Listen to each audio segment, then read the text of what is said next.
આજે મેં કામાક્ષીને કીધું તું કે આંગણવાડીએ સ્વેટર નથી કાઢવાનું. એણે મારી ઈ વાત માની અને પાછી ઘરે આવી ત્યાં સુધી સ્વેટર પહેરેલું જ હતું. પણ આંગણવાડીએ દાળ ભાત ખાધા હતા કામાક્ષીએ એની હારે સ્વેટરને પણ થોડોક સ્વાદ ચખાડી દીધો અને પછી શિયાળામાં ન પહેરવાના કપડાં પહેર્યા.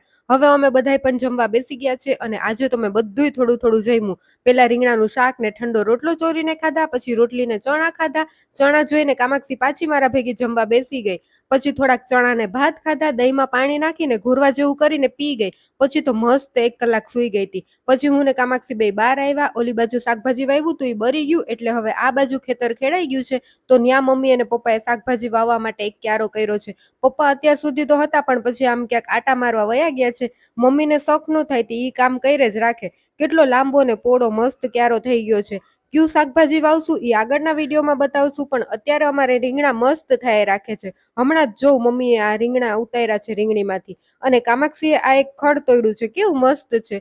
હાલો હવે હું જરાક કાટલું ખાઈ લઉં. ત્યાં મમ્મી આ એક જૂનવાણી મશીન લઈ આવ્યા અને એમ કહેતા હતા કે આમાં લાડવાનો ભૂકો કરતા પેલાના માણસો, માંડવીના બીનો ભૂકો કરતા. એટલે મમ્મી કે હાલો આપણે પણ આમાં બીનો ભૂકો કરીએ. મમ્મી ને કામાક્ષી આમાં બી નાખે છે. મશીન ભરી દીધું બીથી. પછી ઉપરથી ઢાંકણું આવી રીતે રાખીને મમ્મી મશીન ફેરવતા હતા.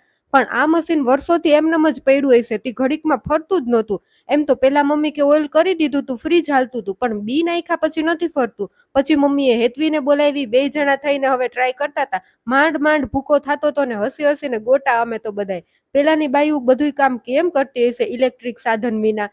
માંડ માંડ થોડોક આવો ભૂકો નીકળો. પછી મેં ટ્રાય કરી. કામાક્ષી પણ આવી ગઈ મદદમાં. તમે ક્યારે આ મશીન જોયું હોય તો મને કમેન્ટ કરીને કહેજો. બીજા નવા વિડીયો જોવા માટે ચેનલને સબસ્ક્રાઇબ કરી દેજો. જય સિયારામ.